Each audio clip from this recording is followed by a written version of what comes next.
Shalom Bapak Ibu Saudara-saudari kekasih Kristus, selamat sore. Puji dan syukur karena pada sore hari yang indah ini, hari Rabu tanggal 17 Juni 2020, kita boleh dipertemukan kembali dalam ibadah rutin keluarga yang kita laksanakan bersama keluarga terkasih di rumah masing-masing dikarenakan situasi pandemi COVID-19 ini. Kiranya kita semua diberikan kesehatan dan sukacita dalam menjalani kehidupan hari lepas hari. Tuhan Yesus, Bapa yang baik, senantiasa memelihara kehidupan kita semua. Sebelum kita mendengarkan firman Tuhan, marilah kita siapkan hati dan pikiran kita agar dipimpin oleh Roh Kudus, sehingga firman yang kita dengar dapat kita mengerti dan tertanam dalam hati kita, dan kita pun dimampukan untuk melakukannya dalam hidup kita hari lepas hari.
Mari kita bersatu dalam doa.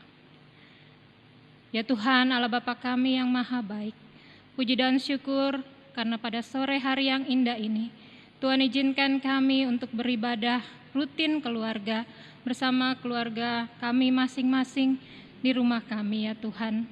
Kami mengucap syukur karena penyertaan Tuhan atas seluruh kehidupan kami, sehingga kami masih diberikan nafas kehidupan, dan pada hari ini kami masih boleh menikmati berkat Tuhan atas seluruh kehidupan kami dan keluarga. Ya Tuhan, pada saat ini juga kami akan mendengarkan sebagian daripada firman-Mu. Ya Tuhan, kiranya Engkau mau pimpin Suci kuduskan hati dan pikiran kami, agar kami boleh mengerti akan firman Tuhan. Dan firman Tuhan akan senantiasa tertanam dalam hati dan pikiran kami, menjadi rema dalam kehidupan kami, dan kami boleh melakukannya hari lepas hari. Berkatilah hamba-Mu yang akan beritakan firman-Mu, sembunyikanlah di balik salib-Mu. Biarlah firman yang hamba sampaikan adalah suara-Mu yang boleh menguatkan kami dan meneguhkan iman kami. Di dalam nama Tuhan Yesus Kristus kami berdoa dan mengucap syukur. Amin. Pembacaan firman Tuhan pada sore hari ini dari Kejadian 48 ayat 15 sampai 22. Demikianlah firman Tuhan. Sesudah itu diberkatinya lah Yusuf, katanya, nenekku dan ayahku Abraham dan Ishak telah hidup di hadapan Allah. Allah itu sebagai Allah yang telah menjadi gembalaku selama hidupku sampai sekarang, dan sebagai malaikat yang telah melepaskan aku dari segala bahaya. Dialah kiranya yang memberkati orang-orang muda ini, sehingga namaku serta nama nenek moyang, sehingga nama nenek dan bapakku Abraham dan Ishak termasyur oleh karena mereka, dan sehingga mereka bertambah-tambah menjadi jumlah yang besar di bumi. Ketika Yusuf melihat bahwa ayahnya meletakkan tangan kanannya di atas kepala Efraim, hal itu dipandangnya tidak baik. Lalu dipegangnya tangan ayahnya untuk memindahkannya dari atas kepala Efraim ke atas kepala Manasye. Katanya kepada ayahnya, "Janganlah demikian, ayahku, sebab inilah yang sulung. Letakkanlah tangan kananmu ke atas kepalanya." Tetapi ayahnya menolak, katanya, "Aku tahu, anakku, aku tahu ia juga akan menjadi suatu bangsa, dan ia juga akan menjadi besar kuasanya. Walaupun begitu, adiknya akan lebih besar kuasanya daripadanya. Dan keturunan adiknya itu akan menjadi sejumlah besar bangsa-bangsa." Lalu diberkatinyalah mereka pada waktu itu, katanya, "Dengan menyebutkan namamu-lah orang Israel akan memberkati. Demikian Allah kiranya membuat engkau seperti Efraim dan seperti Manasye. Demikianlah didahulukannya Efraim daripada Manasye." Kemudian berkatalah Israel kepada Yusuf, "Tidak lama lagi aku akan mati, tetapi Allah akan menyertai kamu dan membawa kamu kembali ke negeri nenek moyangmu. Dan sekarang aku memberikan kepadamu sebagai kelebihanmu daripada saudara-saudaramu suatu punggung gunung yang kurebut dengan pedang dan panahku dari tangan orang Amori." Demikianlah firman Tuhan. Berbahagialah setiap orang yang mendengarkan firman Tuhan dan melakukannya. Terpujilah Tuhan Yesus. Haleluya.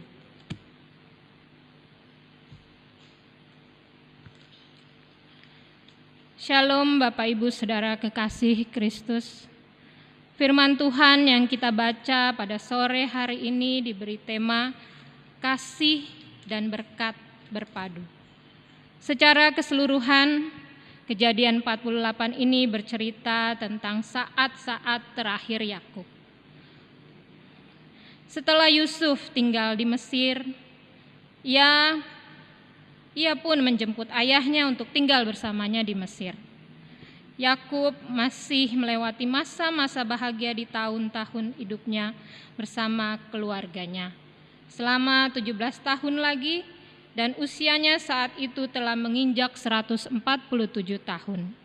Dengan usianya yang semakin tua dan uzur, Yakub hanya bisa berada di tempat tidurnya. Dengan matanya yang sudah rabun, ia menjalani sisa hari-hari hidupnya. Dan ketika hari-hari akhir Yakub terasa semakin menjelang, Yusuf datang membawa kedua anaknya, Manasye dan Efraim, untuk menjenguk Yakub. Lalu Yakub menceritakan kembali tentang janji-janji Allah kepadanya dan kepada keturunannya. Itulah yang selalu menjadi kekuatan dalam hidupnya, bahwa janji Allah memberinya harapan di masa depan, dan Yakub menganggap bahwa anak-anak Yusuf yang lahir di Mesir sebagai anak-anaknya sendiri, sebagai milik kepunyaannya. Yakub pun merengkuh cucu-cucunya, mendekap dan mencium mereka. Kita bisa lihat di ayat ke-8 dan 9. Kebahagiaan Yakub adalah karena Allah memberi kesempatan kepadanya untuk dapat bertemu lagi dengan Yusuf, anak yang dikasihinya, dan kedua anak Yusuf. Dan Yusuf yang sangat mengasihi dan menghormati ayahnya, sujud dengan mukanya sampai ke tanah. Sangat mengharukan peristiwa ini, karena disinilah terlihat betapa Allah begitu mengasihi dan memelihara kehidupan daripada orang-orang yang dikasihinya. Janji Allah, ya dan amin, dan janjinya tidak dapat dipatahkan oleh siapapun. Apa yang terjadi dalam perjalanan hidup Yusuf membuktikan penyertaannya pada Yusuf, serta pemeliharaannya, yang artinya semua ada di dalam rancangan yang memberikan damai sejahtera. Karena Yusuf yang telah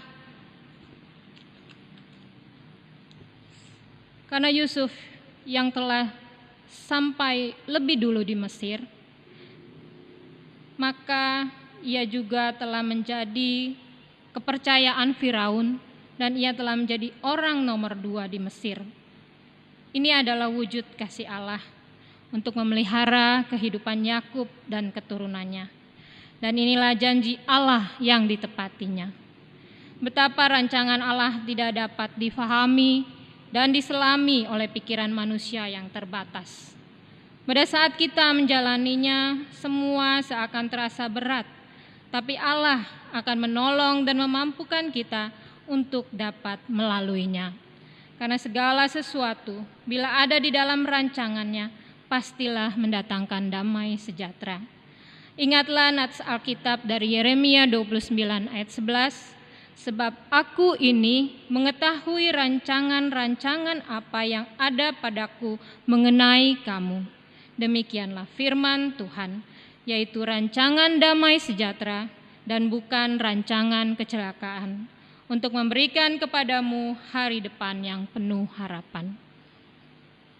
Ketika tiba saatnya bagi Yakub untuk memberkati kedua anak-anak Yusuf yang telah diakuinya sebagai anak-anaknya sendiri, kemudian Yakub mendekatkan cucunya dan meletakkan tangan kanannya kepada Efraim, anak bungsu Yusuf, dan tangan kirinya kepada Manasye, anak sulung Yusuf. Padahal Yusuf sudah mengatur posisi kedua anaknya tersebut dengan benar dan tepat, sesuai dengan yang seharusnya. Efraim di sebelah kiri Yakub dan Manasye di sebelah kanan Yakub. Tapi Yakub menyilangkan tangannya dan memberkati Efraim terlebih dahulu dengan tangan kanannya, baru tangan kirinya kepada Manasye, dan setelahnya Yakub memberkati Yusuf. Di sini dapat kita lihat, sepertinya menurut pandangan Yusuf dan budaya Ibrani saat itu, bahwa perlakuan Yakub tersebut adalah salah, tidak sesuai dengan aturan yang benar. Maka Yusuf melakukan koreksi, karena pikirnya ayahnya melakukan kesalahan akibat tidak dapat melihat dengan jelas. Mata Yakub sudah rabun. Itu dapat dilihat di ayat 17-19. Tapi Yakub menolak koreksi dari Yusuf, karena Yakub yakin meskipun dengan mata jasmaninya ia tidak dapat melihat dengan jelas, tetapi mata rohaninya dapat melihat dengan jelas. Karena Yakub peka dengan apa yang Tuhan taruh di dalam hati dan pikirannya. Semua adalah karena hubungan Yakub yang terjalin intim dengan Allahnya, dan Yakub mempercayai janji-janji Allah yang terus digenapi lewat tiap peristiwa yang terjadi dalam sejarah perjalanan kehidupannya. Yakub percaya bahwa Allah yang disembah oleh nenek moyangnya Abraham dan Ishak adalah Allah yang tetap sama kuasanya dan tidak berubah. Allah yang menjadi gembala dan Allah sebagai malaikat yang melepaskannya dari segala bahaya. Meskipun Yusuf ingin menempatkan Manasye yang sulung putranya di tangan kanan Yakub di tempat kehormatan, namun justru Efraim yang bungsu yang mendapatkan keistimewaan tersebut. Sebelah kanan menandakan ia punya kuasa yang lebih besar, dan sesungguhnya demikianlah hal tersebut mencerminkan masa depan suku Efraim dan suku Manasye. Masing-masing mereka menerima tanah yang menjadi bagiannya sama seperti suku-suku Israel yang lainnya. Dan sebelum Yakub meninggal, ia menubuatkan bahwa Allah akan membawa Yusuf dan semua keturunan Israel untuk kembali ke tanah perjanjian, ke tanah Kanaan. Dan sebagai apresiasi Yakub atas kelebihan Yusuf dari saudara-saudaranya, ia memberikan Yusuf tanah yang telah direbutnya dengan pedang dan panah dari tangan orang Amori. Dan di sanalah juga kelak Yusuf akan dimakamkan. Bapak, Ibu, saudara-saudari kekasih Kristus, seringkali kita tidak mengerti akan banyak hal yang terjadi dalam kehidupan kita. Sesuatu hal yang menurut kita baik, tapi kadangkala belum tentu itu baik di mata Allah. Allah tahu apa yang terbaik bagi kita, dan yang terbaik menurut Allah tidak sama dengan ukuran manusia. Meskipun Yusuf kesal dan tidak menyetujui cara Yakub memberkati anak-anaknya, tapi Yakub tahu apa yang dia lakukan, karena Yakub senantiasa hidup dalam janji Allah. Yakub dapat melihat dengan jelas janji Allah yang telah dinubuatkan kepada Efraim dan Manasye. Allah bebas menentukan pilihannya, dan Allah memilih Efraim sebagai penerima berkat kesulungan meskipun dia bungsu. Karena Allah pasti tahu yang terbaik, dan rancangannya selalu membawa kebaikan dan damai sejahtera. Seperti Yusuf yang pada mulanya tidak memahami maksud Allah dalam memilih Efraim sebagai yang lebih berkuasa dari kakaknya, namun seiring perjalanan waktu, mata hati dan pikiran Yusuf menjadi terbuka, dan ia dapat mengerti apa maksud Allah. Kadangkala untuk memahami perbuatan Allah dibutuhkan waktu dan proses yang panjang. Semakin kita memiliki hubungan yang intim bersamanya, semakin kita memiliki kepekaan untuk dapat mendengar suaranya, maka kita akan melihat janji-janji Allah yang akan digenapi. Mari kita belajar untuk selalu menelusuri perbuatan Allah di dalam kehidupan kita. Nikmatilah tiap berkat-berkat-Nya dan ikutilah jalannya, serta hargai kasih dan setia Tuhan yang begitu melimpah dalam kehidupan yang kita jalani. Terlebih-lebih di saat ini, di dalam situasi yang tidak menentu ini.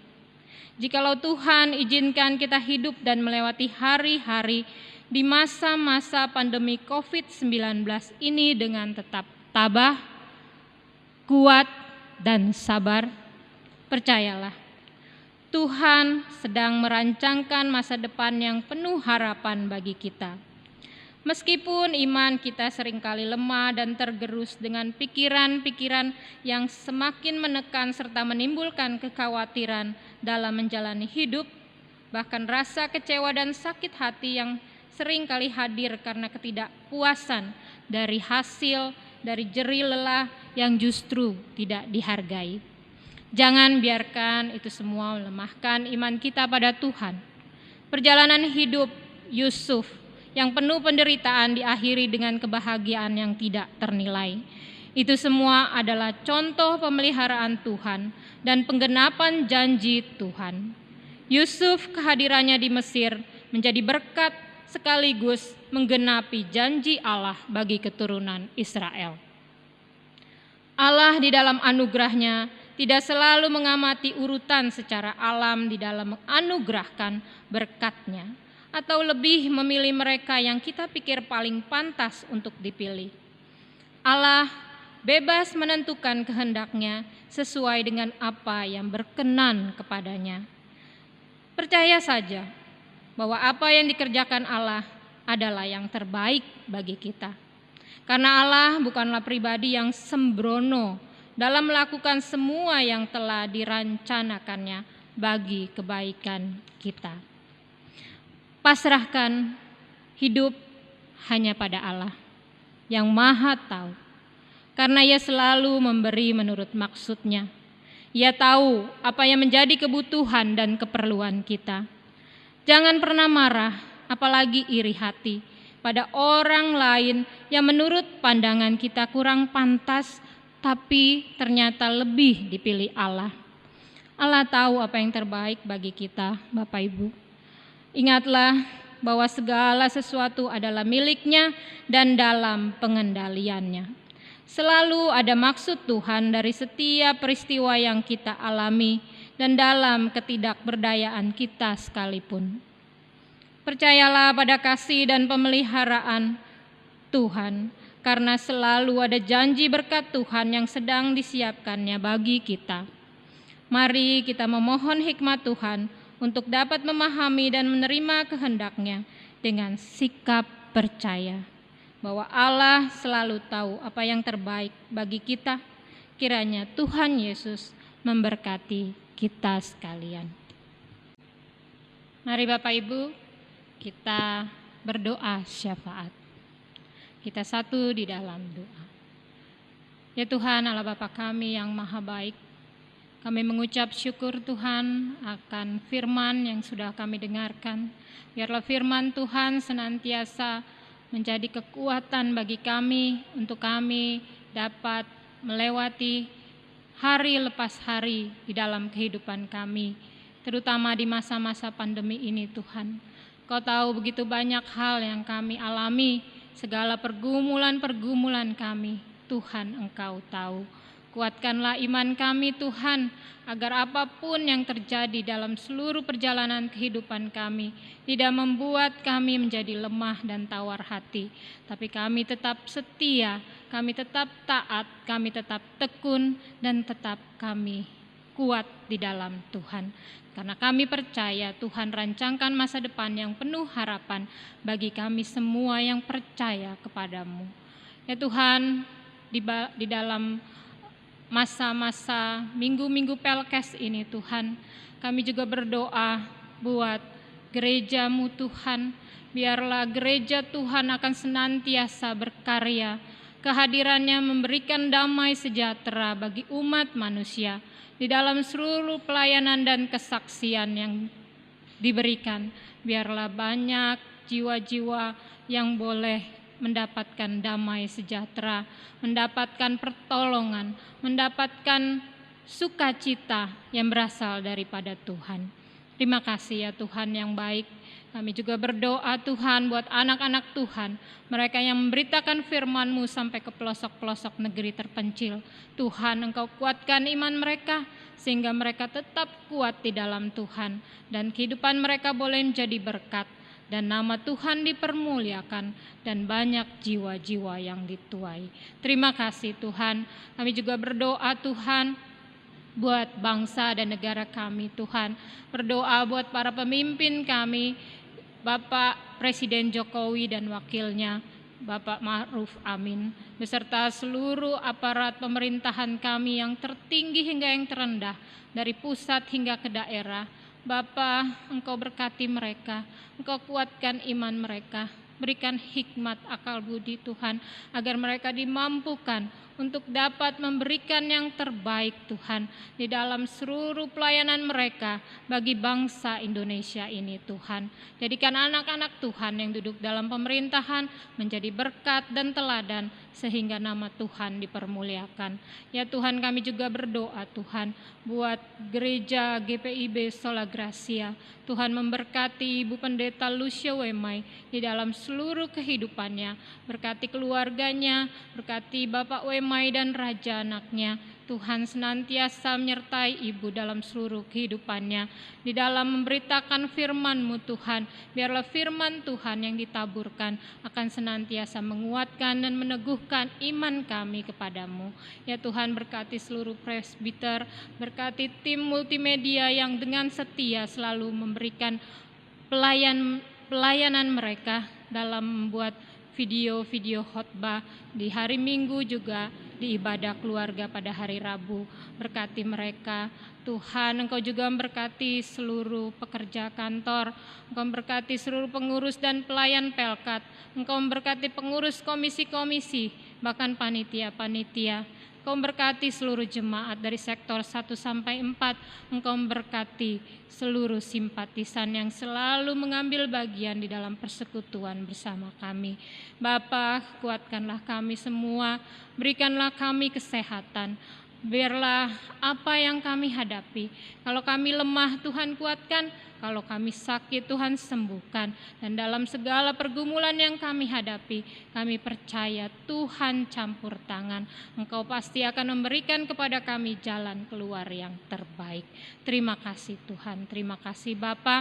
Ya Tuhan, kami percaya Tuhan, ada begitu banyak hal yang ingin kami sampaikan kepadamu, tapi kami percaya kami hari lepas hari akan senantiasa dikuatkan untuk menjalani kehidupan kami, agar kami semakin kuat dan semakin teguh, setia dan taat kepada perintah-perintah-Mu. Dan kami percaya Tuhan akan memberikan masa depan yang penuh dengan damai sejahtera bagi kami semua. Terima kasih ya Tuhan, dengar dan sambutlah doa permohonan kami yang masih jauh dari sempurna ini. Kami alaskan doa ini hanya di dalam nama Tuhan Yesus Kristus yang telah mengajar kami berdoa. Bapa kami ada di sorga, dikuduskanlah nama-Mu, datanglah kerajaan-Mu, jadilah kehendak-Mu di bumi seperti di sorga.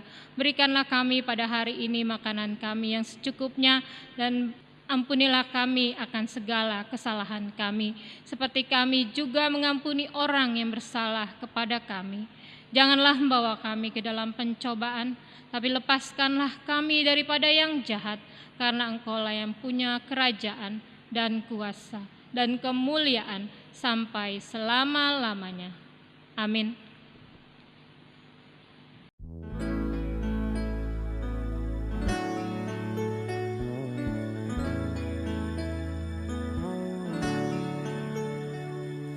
Tersembunyi ujung jalan, hampir atau masih jauh, ku dibimbing tangan Tuhan ke negeri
Bapak, Ibu, Saudara, jemaat kekasih Kristus, lakukanlah firman Tuhan yang sudah kita dengar.